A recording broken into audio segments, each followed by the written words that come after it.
இன்றைக்கு நம்மளுடைய பேரவையில முதல்வர் அவர்களுடைய பிறந்த நாள். முதல்வருக்கு ஒரு கோரிக்கை வைக்கிறேன்.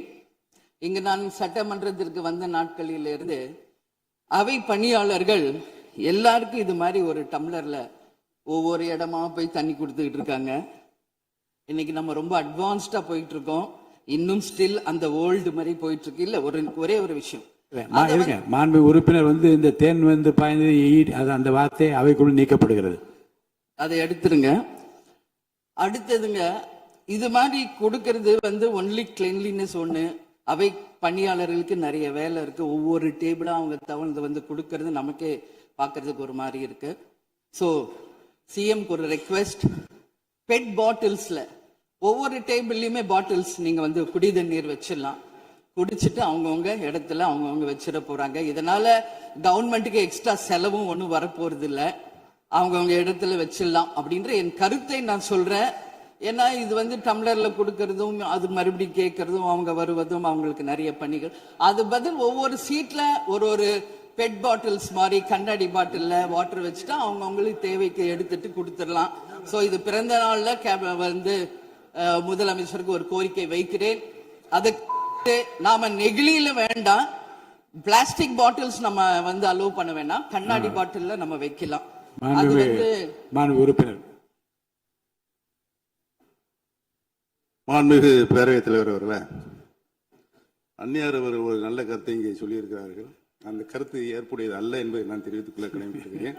என்ற கோபம் வந்தால் தண்ணி பள்ளி கொண்டிருக்க வாய்ப்பு இருக்கிறது.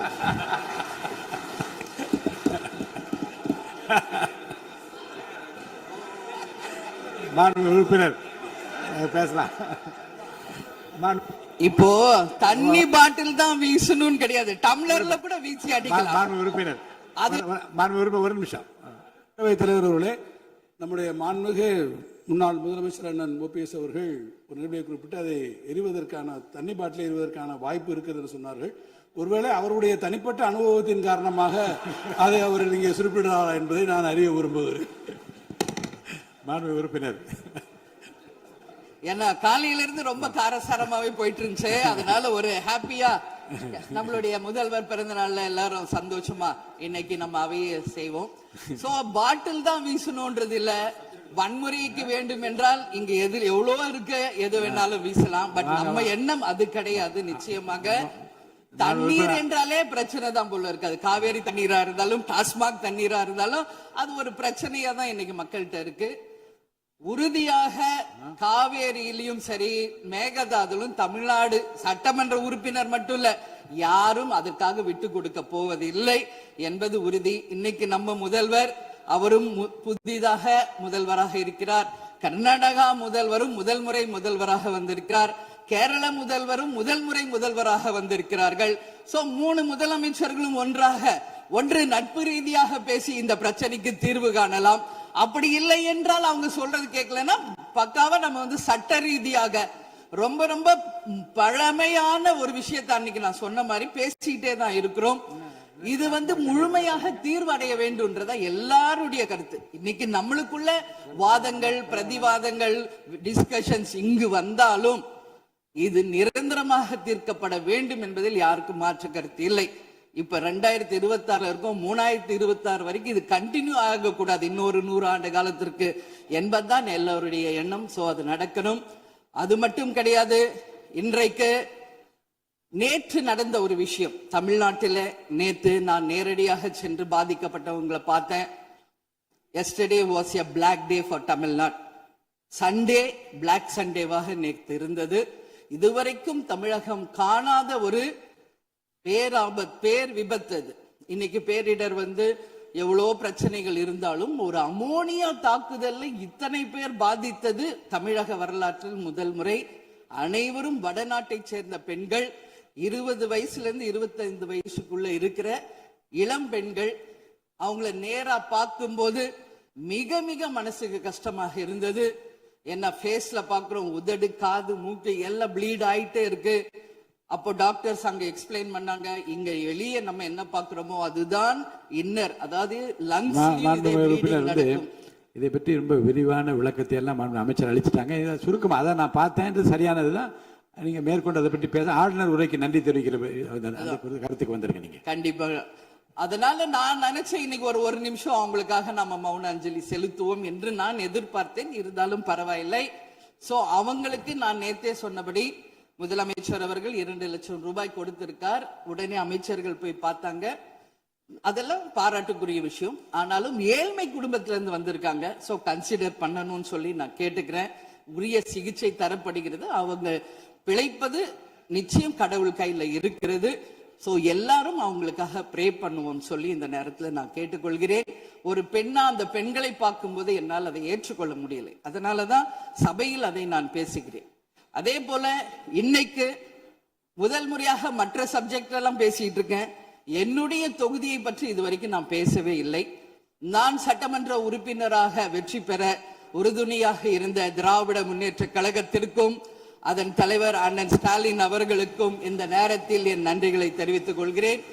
விருதாச்சலம் தொகுதி 2006 புரட்சி கலைஞர் கேப்டன் அவர்கள் முதல் முறையாக வெற்றி பெற்று ஒரு சரித்திர சாதனை படைத்த தொகுதி. மீண்டும் அந்த தொகுதியிலேயே என்னை வெற்றி பெற செய்த விருதாச்சலம் தொகுதி மக்களுக்கு என்னுடைய மனப்பூர்வமான நன்றிகளை இந்த அவையிலே தெரிவித்துக் கொள்வதில் பெருமை அடைகிறேன். அதே போல அந்த விருதாச்சலம் தொகுதி மக்களுக்கு நான் என்னைக்கும் உண்மையாக இருப்பேன், நேர்மையாக இருப்பேன் என்பதையும் இந்த நேரத்தில் தெரிவித்துக் கொள்கிறேன். அவைத்தலைவர் அவர்களே, இதுல விருதாச்சலம் தொகுதிக்கு தேவையான அத்தனை விஷயங்களும் நான் எழுதியிருக்கேன். அவை நேரத்தை நான் அதிகம் ஏற்றுக்கொள்ள எல்லாருக்கும் வாய்ப்பு தரணும் அப்படின்றதுனால ஒரு 3 பாயிண்ட் மட்டும் சொல்றேன். முடிந்த பிறகு இதை உங்க நேரடியா உங்க கையில் நான் தருகிறேன். அதை நீங்கள் எடுத்து தீர்மானமாக நிறைவேற்றி அதை நிறைவேற்றி தரணும்னு சொல்லி கேட்டுக்கிறேன். விருதாச்சலம் ஒரு மாவட்டமாக அறிவிக்கப்பட வேண்டும் என்று ஒரு நீண்ட நெடிய கோரிக்கை பல ஆண்டுகளாக இருக்கிறது. அதுதான் அங்கு எல்லா மக்களினுடைய விருப்பம். அதை நீங்கள் முதல்வர் அவர்களும் அவைத்தலைவர் அவர்களும் கவனத்தில் கொண்டு விருதாச்சலத்தை ஒரு தனி மாவட்டமாக அறிவிக்க வேண்டும் என்பதை இந்த நேரத்தில் நான் சொல்கிறேன். அதே போல பீங்கான் தொழிற்சாலை மற்றும் கல்லூரி தமிழ்நாட்டில் வேறு எங்குமே கிடையாது.